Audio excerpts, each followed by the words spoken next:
नमस्कार विद्यार्थियों, एक बार पुनः आपका कक्षा 10 हिंदी की क्लास में स्वागत है।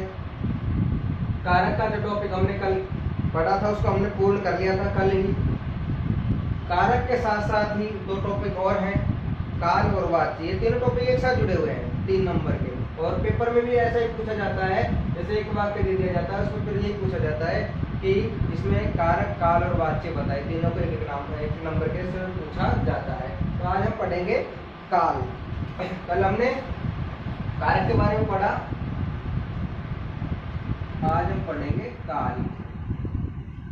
अब काल को मैं आपको थोड़ा सा समझा देता हूँ। काल समय को कहते हैं, काल कहते हैं समय को। और समय जो है वो भाषा वैज्ञानिकों के अनुसार 3 पार्टों में बांटा गया है। एक समय वो जो गुजर गया, बीत गया, चला गया। दूसरा समय वो अब वर्तमान स्थिति में जिसमें हम कार्य कर रहे हैं। और तीसरा समय वो जो अब ये समय जो है ये गुजर जाने के बाद में अगला आने वाला है, भविष्य, जो कभी होता ही नहीं। यानी भविष्य तक जब हम पहुंचेंगे तो हमारे लिए वर्तमान हो जाएगा, फिर अगला समय भविष्य हो जाएगा। तो इस प्रकार से भाषा वैज्ञानिकों ने 3 प्रकार का ये जो समय यानी काल, जिसको अंग्रेजी में टेंस कहते हैं, आपने पढ़ा भी होगा, प्रेजेंट, पास्ट, फ्यूचर पढ़ा होगा ना। तो इसी प्रकार से हमारे हिंदी में भी है, बस उसकी लैंग्वेज चेंज हो गई, बाकी चीज वही है। काल, तो आज हम पढ़ेंगे काल क्या है, क्या इसकी परिभाषा है, कितने काल होते हैं, और उनका थोड़ा सा विश्लेषण आज हम करेंगे। तो आप अपनी नोटबुक निकालें और पेन के सहयोग से उसमें नोट्स बनाकर लिखते रहें, आपको समझ में आएगा। बोर्ड पर ज़्यादा रोटरी डालें और देखें कि सर जी जो बोल रहे हैं वही लिखा हुआ है कि उसको कॉम्बिनेट करके, उसको जोड़ के आप समायोजन करें, फिर उसको उतारें, अच्छी तरह से नोट्स के रूप में लिखें। तो काल की परिभाषा जो है मैं आपको लिखा रहा हूँ, आप उसी प्रकार से लिखें, और मैं जो बोल रहा हूँ उसको सुने, फिर आप मन में उसको पढ़ेंगे तो याद हो जाएगा।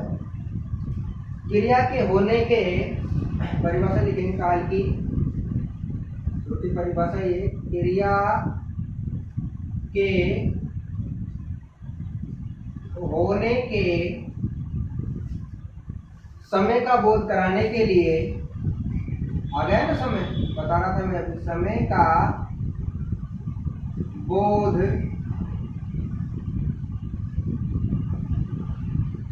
कराने के लिए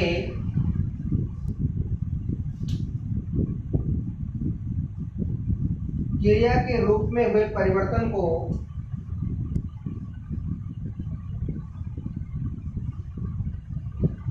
क्रिया के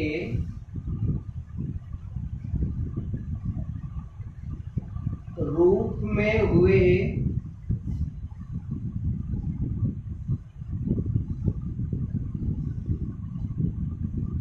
परिवर्तन को काल कहते हैं। और फिर मैं समय कर लेगा, छोटी सी परिभाषा है, परिभाषा के माध्यम से मैं इसको समझा देता हूँ आपको। क्रिया के होने के समय का बोध कराने के लिए क्रिया के रूप में हुए परिवर्तन को काल कहते हैं। परिभाषा तो यहीं तक ही हो जाती है, मान लो आप, क्रिया के होने के समय का बोध कराने के लिए, बस क्रिया किस समय घटित हुई वो काल के अनुसार हो जाएगा, तो बात वही समाप्त हो जाएगी। लेकिन आगे थोड़ी और जोड़ दिया है, क्रिया के रूप में हुए परिवर्तन, यानी क्रिया के रूप में क्या परिवर्तन हो गया। जैसे बालक पुस्तक पढ़ता था,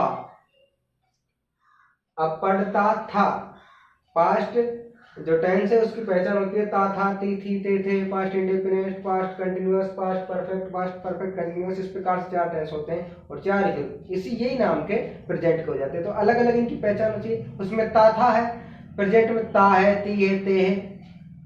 बालक पुस्तक पढ़ता था, अब था मतलब पहले पढ़ा, इस समय नहीं और ना आने वाले समय में। तो मैं थोड़ी देर पहले बताया था, वो गुजरा हुआ समय, बीता हुआ समय भूतकाल कहलाता है। तो बालक पुस्तक पढ़ता था, तो क्रिया का रूप यहाँ पढ़ता था।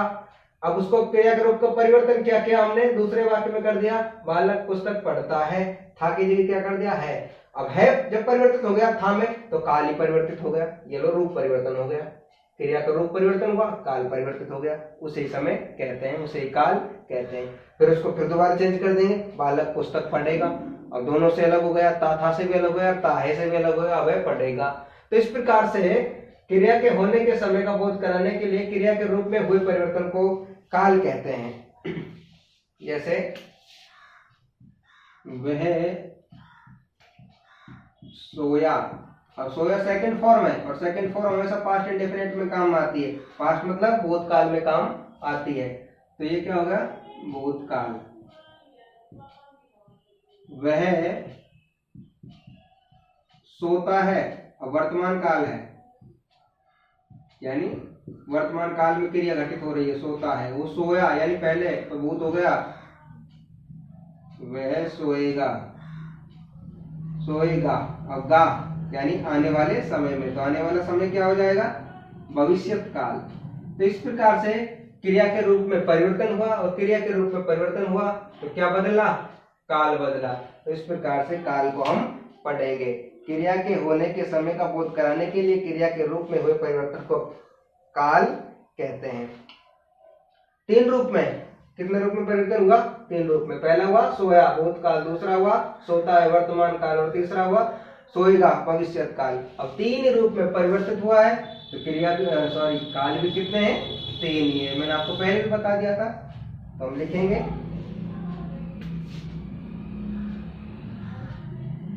काल के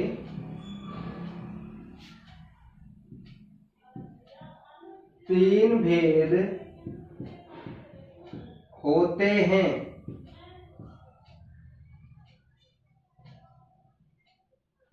पहला भूतकाल, पहला भैया भूतकाल होता है, वर्तमान काल नहीं होता, ये ध्यान रखना। क्योंकि पहला कौन सा समय था, जो गुजर गया, तो पहला नंबर भूत का ही आएगा। दूसरा, भूत जब समाप्त हो गया, अर्थात जो समय बीत गया वो भूत, लेकिन उसके बाद में जो शुरू हुआ, जो चल रहा है, हम जो कार्य वर्तमान समय में कर रहे हैं, वो हो गया वर्तमान। और अब आने वाला जो समय होगा, जिसके बारे में हम कल्पना करते हैं, सोचते हैं, वो क्या होता है, भविष्यत काल। तो इस प्रकार से तीन काल होते हैं, वर्तमान, भूतकाल, वर्तमान काल और भविष्यत काल। तो काल के तीन भेद होते हैं।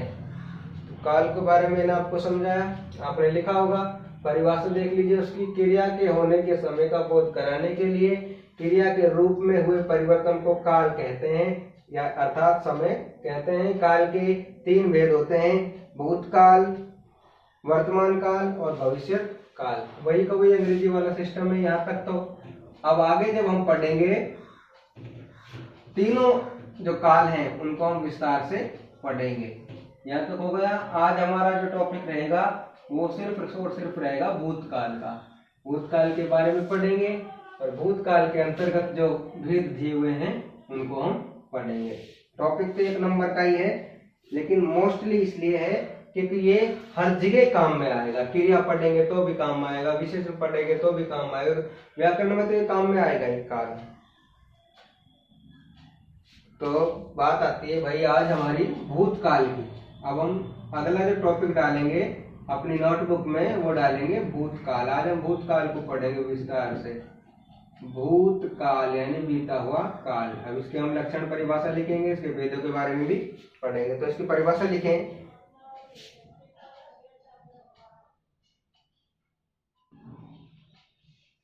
भूतकाल में छोटी सी परिभाषा है, भूतकाल में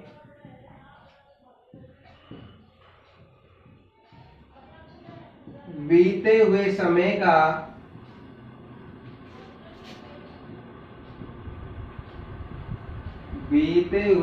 का बोध होता है। यानी जो समय बीत चुका है, भूतकाल में बीते हुए समय का बोध होता है। जो समय बीत चुका है, जो समय चला गया है, उसे क्या कहते हैं, भूतकाल। जैसे उदाहरण देखिए,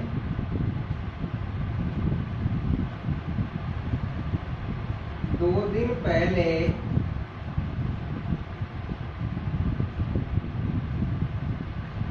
जोरदार बारिश हुई।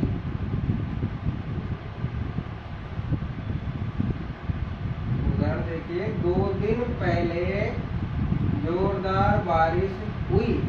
अब देखिए कितने दिन पहले, 2 दिन पहले। तो जो 2 दिन है वो हमसे दूर चले गए हैं, वो बीत चुके हैं, वो गुजर चुके हैं। क्या वो 2 दिन वापस आएंगे? क्या 2 दिन पहले जो बारिश हुई थी, क्या हम उसको दोबारा देख सकते हैं? क्या नहीं देख सकते। दोबारा बारिश वो नहीं हो सकती, उससे तेज हो सकती है, उससे कम हो सकती है, लेकिन वो जो 2 दिन पहले हुई थी वो दोबारा नहीं हो सकती। वो गुजर गई, वो बीत गया समय, और जो समय बीत गया वो भूत हो गया। वो समय भूत हो गया, अर्थात गुजर गया समय, समय बीत गया। और बीता हुआ समय, गुजरा हुआ समय, या जो पहले जो चला गया समय भूतकाल कहलाता है। तो भूतकाल में बीते हुए समय का भूत होता है, यानी कोई भी कार्य जो बीते हुए समय में हुआ हो तो भूतकाल से संबोधित होगा। 2 दिन पहले जोरदार बारिश हुई, और 2 दिन पहले हुई है, आज नहीं हुई, वर्तमान समय में नहीं हुई है। 2 दिन बीत चुके हैं जब हुई है। अब देखते हैं हम, बहुत सारे उदाहरण हैं कि आप सब जानते हैं इन चीजों को कि किस प्रकार से क्रिया के रूप से हम परिवर्तित कर देंगे इसको, और किस प्रकार से समझ में ये आएगा। भूतकाल के 6 भेद होते हैं। अंग्रेजी में 4 होते हैं, अभी थोड़ी देर पहले मैंने बताया था, लेकिन हिंदी में कितने होते हैं? भूतकाल के 6 भेद होते हैं। भूतकाल के 6 भेद कौन कौन से होते हैं? देखो, सामान्य भूत, थोड़ा हिम्मत से पढ़ना, भूत भूत ना हमारे भैया ड्रॉप मत जाना। देखो, भूतकाल से ही तो भूत का बना है। देखते हैं ना, पास पास इधर उधर किसी के साथ घटना होती है, भूत दिखाई दिया, वही भूत है। कौन सा भूत? जो पहले गुजर गया, वो बाद में दिखाई दे दिया तो हो गया भूत। आसन्न भूत, आप 6 को उतार लें आज, फिर हम इनको विस्तार से पढ़ेंगे। आप लाइन में इस प्रकार से उतारें, सामान्य लिख लिया, फिर यहाँ लिख लेना, फिर यहाँ लिख लेना, यहाँ लिख लेना, तो लाइन खराब नहीं होगी आपकी। मैं तो बोर्ड पर आपको इस प्रकार से दिखा रहा हूँ। आप पूर्ण भूत, पूर्ण भूत 3 हो गए भाई, सामान्य, आसन और पूर्ण। अब है चौथे नंबर का भूत है भाई अपूर्ण भूत।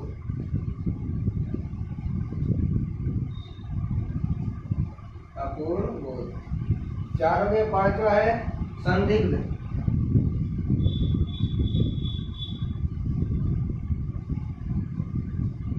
और 6ठे नंबर का है बेटा हेतु हेतु मत।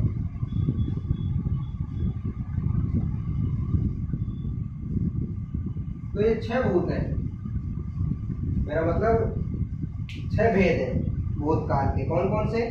सामान्य, कौन कौन से बेटा? ये लिखा हुआ है, आप देख लो, सामान्य भूत,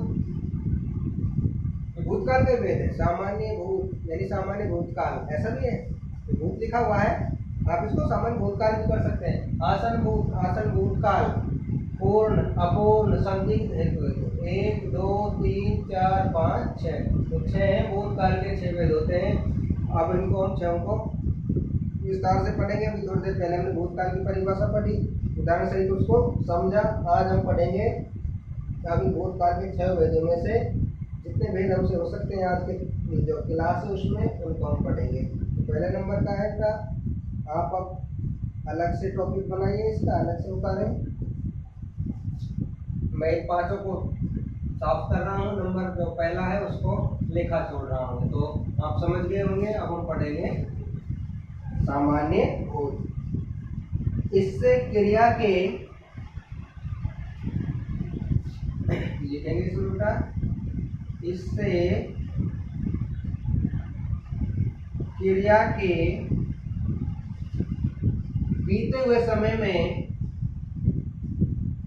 भूतकाल पढ़ने समय तो बीत ही जाए तो सब में ही आएगा। इससे क्रिया के बीते हुए समय में होने का बोध होता है। इससे क्रिया के बीते हुए समय में होने का तो बोध होता है, होने का तो बोध होता है, परंतु यह ज्ञात नहीं होता कि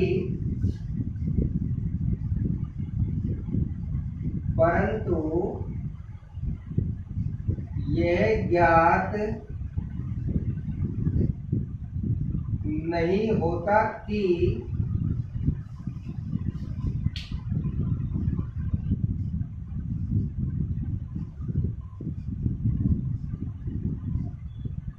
कार्य कब समाप्त हुआ।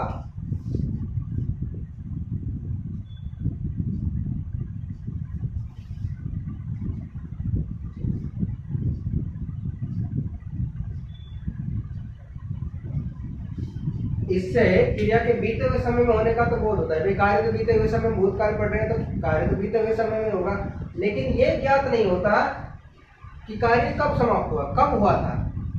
बीते हुए समय में तो हुआ था, लेकिन निश्चितता नहीं है, सामान्य बोध है।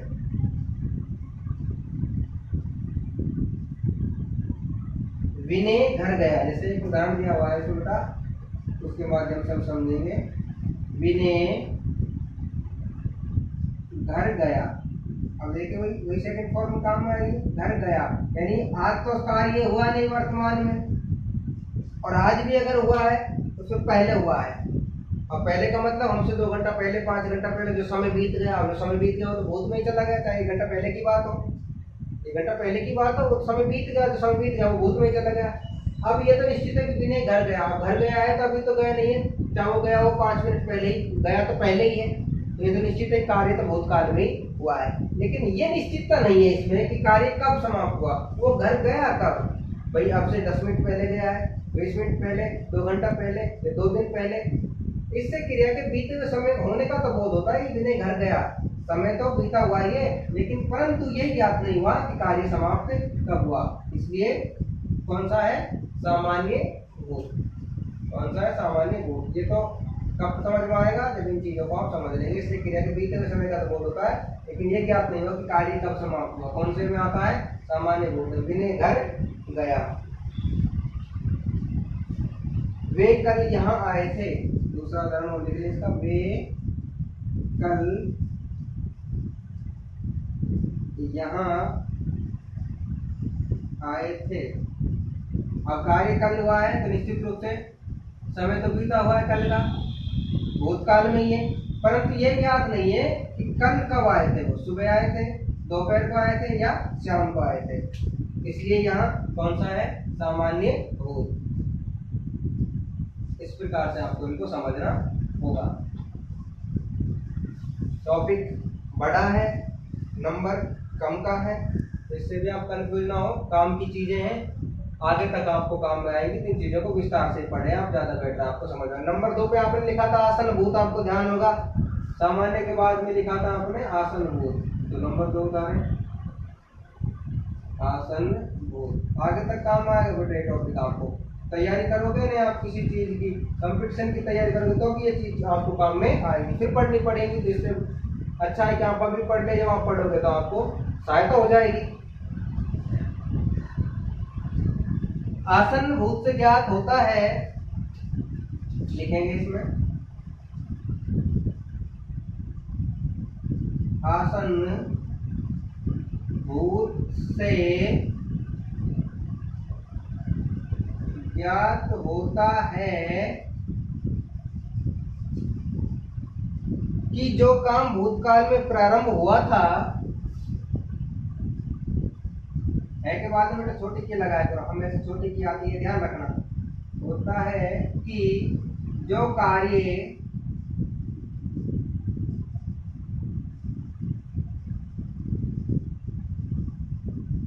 भूतकाल में प्रारंभ हुआ था,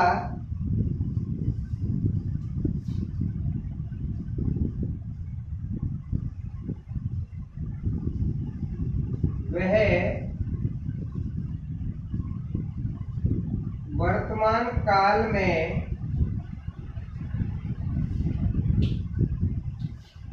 अभी अभी समाप्त हुआ है।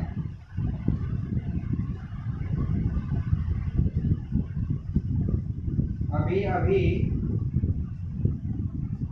समाप्त हुआ है, इसीलिए उसको कहते हैं आसन। आसन का जानते हैं समीप। आसन का क्या होता है? समीप। यानी कार्य तो हुआ है भूतकाल में, लेकिन समाप्त कब हुआ है? अभी अभी।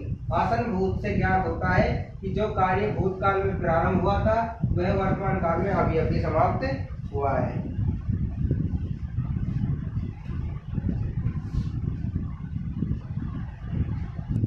बच्चा सो गया है। अब देखिए बेटा, उसने प्रक्रिया कब शुरू की? भूतकाल में, यानी थोड़ी देर पहले सोने की उसने कोशिश की। वो सोया कब है? वो अभी अभी सोया है। बच्चा सो गया है। बस आ गई है। बस आ गई है। तो कहने का अर्थ यह है कि कार्य तो भूतकाल में ही प्रारंभ हुआ है और समाप्त भी लगभग भूतकाल में ही हुआ है, लेकिन आसन यानी अभी अभी समाप्त हुआ है। अभी अभी समाप्त हुआ है, और अब अभी अभी समाप्त हुआ है तो अभी को हम वर्तमान से भी जोड़ सकते हैं कि भाई बच्चा अभी अभी सोया है, बस अभी आई है। उसकी प्रक्रिया देखिए बस की। जैसे बच्चा सोने की प्रक्रिया थी कि वो सोने की प्रक्रिया कर रहा था, और जैसे ही उसको नींद आई तो भूतकाल समाप्त होकर आसन भूतकाल में हो गया। बच्चा सो गया है। अगर ऐसा होता ना बच्चा सो गया, पता नहीं कितनी देर पहले सोया था लेकिन है अभी सोया है, इसी प्रकार से बस भी अभी आई है। तो इस प्रकार से आसन का अर्थ होता समीप। कार्य तो भूतकाल में ही हुआ है प्रारंभ, लेकिन अभी अभी समाप्त हुआ है। समाप्त अभी अभी हुआ है। नंबर 3 पे लिखा था आपने पूर्णभूत।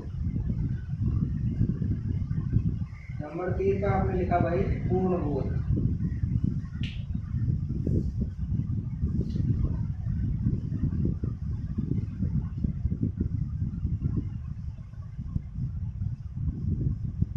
पूर्णभूत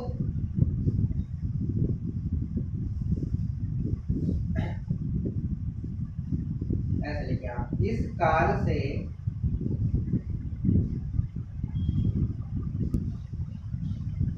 ज्ञात होता है कि कार्य बहुत पहले पूर्ण है, इसलिए पूर्ण हो चुका है। परफेक्ट सुना होगा आपने, पास्ट परफेक्ट, पूर्ण हो गया ना वो। इस काल से ज्ञात होता है कि कार्य बहुत पहले पूर्ण हो चुका है। ये दिखाई नहीं दे रहा कहीं इधर? चलो इधर लिख देता हूँ, पूर्ण हो चुका है। उसकी पहचान भी यही है, पास्ट परफेक्ट, चुका था, चुकी थी, चुके हैं और चुके थे। जैसे प्रेजेंट बोलते हैं चुका है, चुकी है, चुके हैं, ऐसे चुका था लग जाता है उसमें।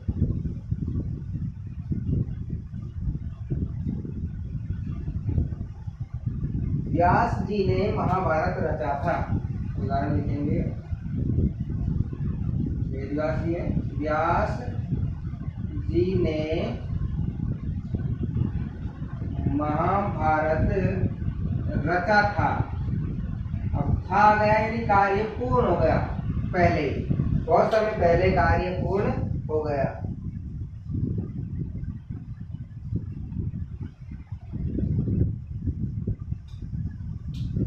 व्यास जी ने महाभारत रचा था। तो इस काल से ज्ञात होता है, कौन से काल से? पूर्णभूत से, कि कार्य बहुत पहले पूर्ण हो चुका है। या बहुत पहले भी नहीं कहे तो ये कहे कि कार्य पूर्ण हो चुका है, इसलिए उसको पूर्णभूत कहा गया है। इसे एक उदाहरण दिखा देता हूँ आपको। ओलों से फसल नष्ट हो चुकी थी। ओलों से फसल नष्ट हो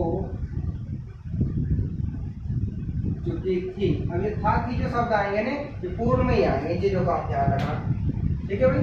ओलों से फसल नष्ट हो चुकी थी तो पूर्ण हो गया, यानी कार्य पूर्ण रूप से लिया, कार्य ने परफेक्ट हो गया, वो पूर्ण हो गया। तो वहाँ कौन सा काल होगा?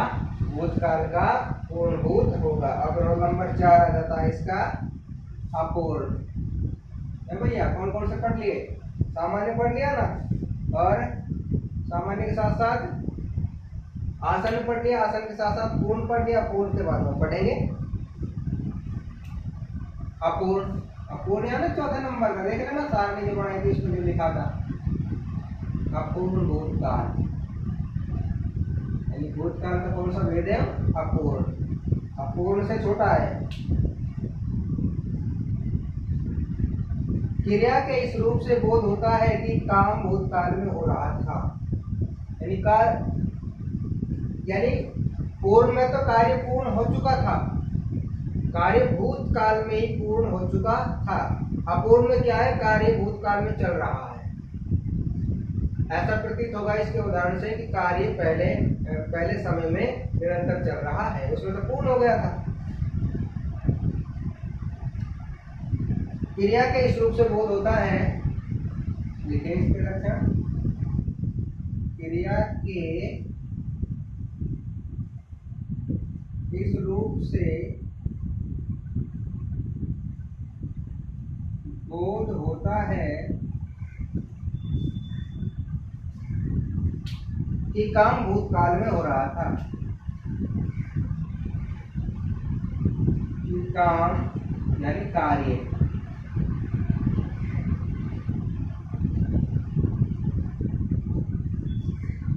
भूतकाल में हो रहा था। कहाँ चल रहा था? भूतकाल में कार्य चल रहा था। अपूर्ण यानी पूर्ण ही नहीं हुआ था। पूर्ण हो जाता तो पूर्ण में हमने पढ़ लिया, कार्य पूर्ण हो गया, लेकिन अब इसमें कार्य भूतकाल में ही चल रहा है। शुरू भूतकाल में हुआ है और अभी चल रहा है, उसकी प्रक्रिया समाप्त नहीं हुई है। समाप्त हो जाती तो पूर्ण हो जाता।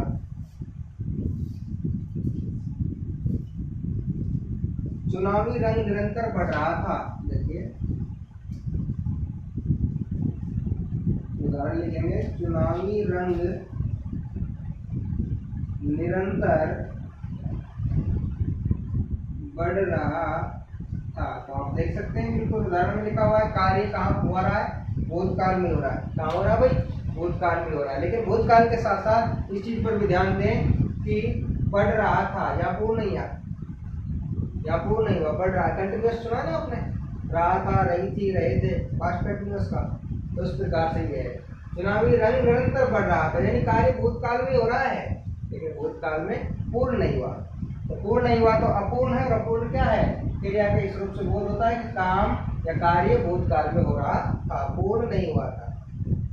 एक उदाहरण और लिख सकते हैं इसका अपूर्ण का। रोम जलता था, नीरो बंसी बजाता था। रोम शहर का नाम है, जलता था, नीरो वहाँ के शासक का नाम है, बंसी बजाता था।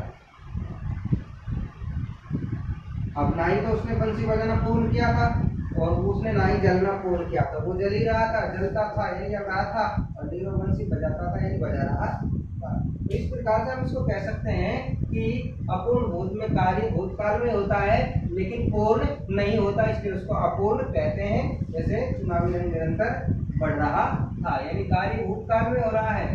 अगर इसको खाके जी हम लिखते हैं बढ़ रहा है तो फिर क्या हो जाएगा? प्रेजेंट कंटिन्यूअस, यानी वर्तमान काल में हम पहुंच जाएंगे। नंबर 5 हमने शायद लिखा संदिग्ध। 4 हो गए भैया हमारा, है ना, और दोनों को पढ़ेंगे आज ही हम इसी लेसन में, इसी क्लास में पढ़ेंगे। फिर अगला जो है कल पढ़ेंगे हम। वर्तमान 2 को तो आज ही पढ़ेंगे हम। संदिग्ध को और हेतु हेतु 2 और बचे हुए ना, 4 तो हमारे हो गए, 2 और बचे हुए, कितने हो जाएंगे हमारे? 5 और 1 6। संदिग्ध नाम से आ रहा है। संदिग्ध का अर्थ है जिस पर संदेह हो। नाम से प्रतीत हो रहा है। संदिग्ध का अर्थ है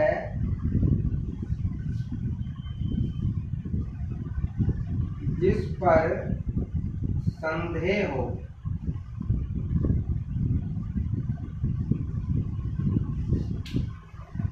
अतः संदिग्ध भूत से क्रिया के पूरे होने या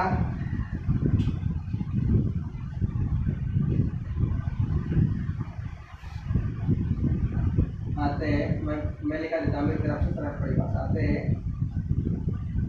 कार्य के पूरा होने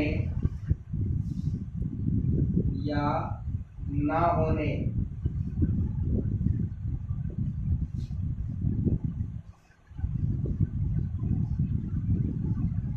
का निश्चय नहीं होता है कि कार्य पूर्ण हुआ या नहीं, निश्चय नहीं होता है। देखिए थोड़ा सा समझ लेता मैं इसको उठा गया। संदिग्ध का अर्थ है जिस पर संदेह हो, यानी शक हो, शंका हो। तो संदिग्ध भूतकाल में भी पढ़ेंगे तो ये देखेंगे क्योंकि कार्य तो भूतकाल में हुआ है, कार्य तो भूतकाल में ही हुआ है, तो निश्चित है कि भूतकाल पढ़े भूतकाल में। लेकिन ये भी निश्चित है कि वो पूर्ण हुआ या नहीं, वो कार्य पूरा हुआ या नहीं, ये संदेह, ये शक रहता है, संदेह रहता है, इसलिए इसमें संदिग्ध है, इसलिए इसमें संदिग्ध कह दिया। अब उसमें तो स्पष्ट है कि वो तो अपूर्ण था, वो तो अपूर्ण था, उसमें तो लिखा हुआ था अपूर्ण। कार्य भूतकाल में हुआ और पूरा हुआ ही नहीं, नहीं हुआ तो वो अपूर्ण है। कार्य भूतकाल में हुआ और पूरा भी हो गया तो वो पूर्ण है। कार्य भूतकाल में हुआ लेकिन कब हुआ उसका पता नहीं तो वो सामान्य है। कार्य भूतकाल में हुआ लेकिन अभी अभी समाप्त हुआ तो वो आसन है। कार्य भूतकाल में हुआ है लेकिन खत्म हुआ है या नहीं हुआ, ये निश्चय है, निश्चय है तो संदिग्ध है। तो 5 है ये, इन 5 को हम उसी प्रकार से पढ़ेंगे जैसे आपके सिलेबस में दिया हुआ है। तो इसका उदाहरण देखें, वह चला गया होगा, वह चला गया होगा, क्रिया शब्द कौन सा है, गया, चला, वह चला गया होगा। संदिग्धता किससे हो रही है, होगा। अब भाई अगर किसी से पूछे कि भाई उसको आपने देखा है कि, तो वो कहे कि भाई हो सके वो तो चला गया हुआ है, हो सके वो तो चला गया हो, तो निश्चितता ही नहीं। जो दो व्यक्ति आपस में तीसरे पर्सन के बारे में बात कर रहे हैं उसको पता ही नहीं दोनों को कि तीसरा व्यक्ति यहीं है या फिर वहां से चला गया। अगर वो गया, बात तो देखो गया, यानी जो दूसरा व्यक्ति, जो पहला और दूसरा व्यक्ति तीसरे के बारे में बात कर रहे हैं, तो पहला तो दूसरा व्यक्ति जब बात कर रहे हैं तो तीसरे के बारे में कह रहे हैं कि गया, यानी वो कार्य तो पहले ही हुआ है, यानी वो गया होगा ना, तो पहले ही गया होगा, यानी भूतकाल में ही गया होगा, अब से पहले ही गया होगा, जो समय बीत गया उसी में गया होगा। लेकिन अब निश्चित नहीं है कि वो गया है या नहीं गया है, इसलिए इसमें क्या है, शक है, संदेह है, उस पर संदेह है कि वो गया है या नहीं है। अतः कार्य के पूरा होने या ना होने का निश्चय नहीं है, और जो निश्चय नहीं है तो वो संदिग्ध हो जाता है, उसमें संदेह उत्पन्न हो जाता है। तो इस प्रकार से हम कह सकते हैं कि संदिग्ध में, संदिग्ध का अर्थ होता है जिस पर संदेह हो।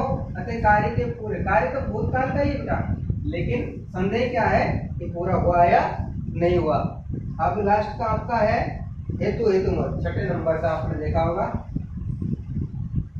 बहुत सारे उदाहरण है कि बेटा आप अपनी पाठ्य पुस्तक में उतार के उनको हल करना, ना समझ में आए तो उसको भेज देना कमेंट बॉक्स में, आपको सुधार करके उसको बता दिया जाएगा। सारे उदाहरण तो लिखा नहीं सकते बोर्ड पे, एक उदाहरण या 2 उदाहरण के माध्यम से आपको समझाया जाता है, और निश्चित रूप से आप समझ रहे होंगे, फिर भी नहीं समझ में आता था उसको बता दे। तो हेतु, हेतु मत 6 नंबर का भूत है।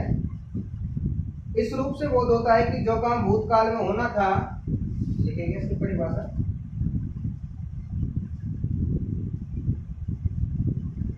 इस रूप से बोध होता है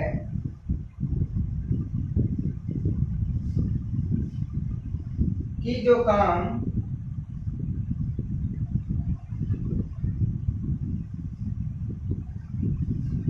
भूतकाल में होना था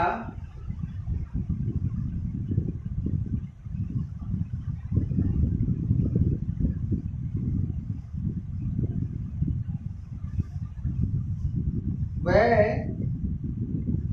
शर्त पूरी न हो पाने के कारण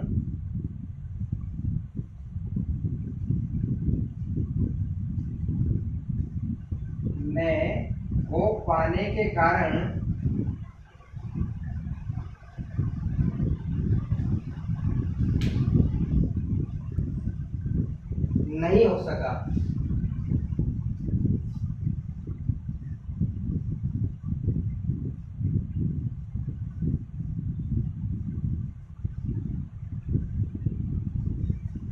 इस रूप से बोध होता है कि जो काम भूतकाल में होना था वह शर्त पूरी नहीं हो पाने के कारण नहीं हो सका। आपने एक टेंस पढ़ा होगा,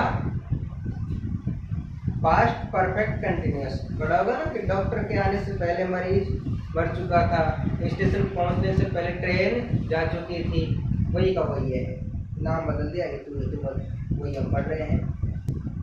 तो मैं घर पर होता तो वह अवश्य रुकती। अब देखो मैं उदाहरण लिखता हूँ फिर आपको समझ में आएगा, वही तो वही उदाहरण जो मैं बता रहा हूँ आपको। मैं घर पर होता तो वह अवश्य रुकती। तो देखिए क्या लिखा ऊपर हमने, इस रूप से बोध होता है, इस रूप से बोध होता है कि जो काम भूतकाल में होना था वह शर्त पूरी नहीं हो पाने के कारण नहीं हो सका। वह बात तो भूतकाल की है, लेकिन जो शर्त थी ना उसके कारण वो कार्य पूरा नहीं हुआ, इसलिए उसको हेतु हेतु मत कह दिया। मैं घर पर होता, शर्त क्या थी, मैं घर पर होता, तो उनके घर पर जो आई हुई थी ना वो अवश्य रुकती, वो जाती नहीं। लेकिन कब, जब शर्त पूरी होती। और शर्त कब पूरी होती, जब वो घर पर होता। तो शर्त पूरी नहीं हो पाने के कारण वो कार्य नहीं हो सका, और जब वो कार्य नहीं हो सका तो कौन सा हुआ, हेतु हेतु मत। बाढ़ आ गई होती तो सारा गांव डूब जाता। एक उदाहरण और लिख लेते हैं, बाढ़ आ गई होती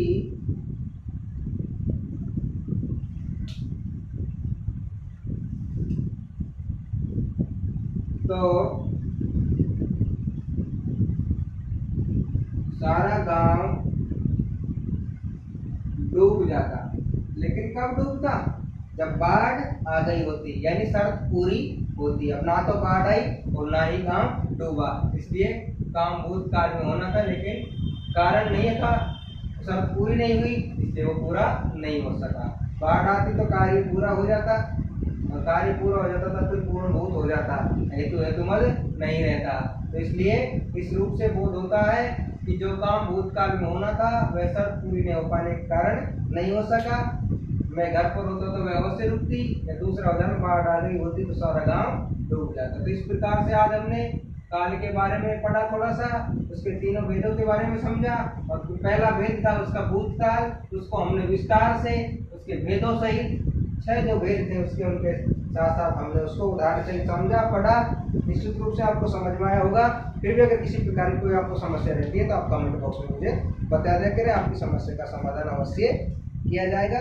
कल का हमारा टॉपिक रहेगा वर्तमान काल का, और अगर समय बचता है तो फिर थोड़ा सा भविष्य काल का। आप नोटबुक में उसी प्रकार से इसको उतारते रहें, और ज़्यादा से ज़्यादा जो वीडियो है उनको रेगुलर देखते रहें। नमस्कार।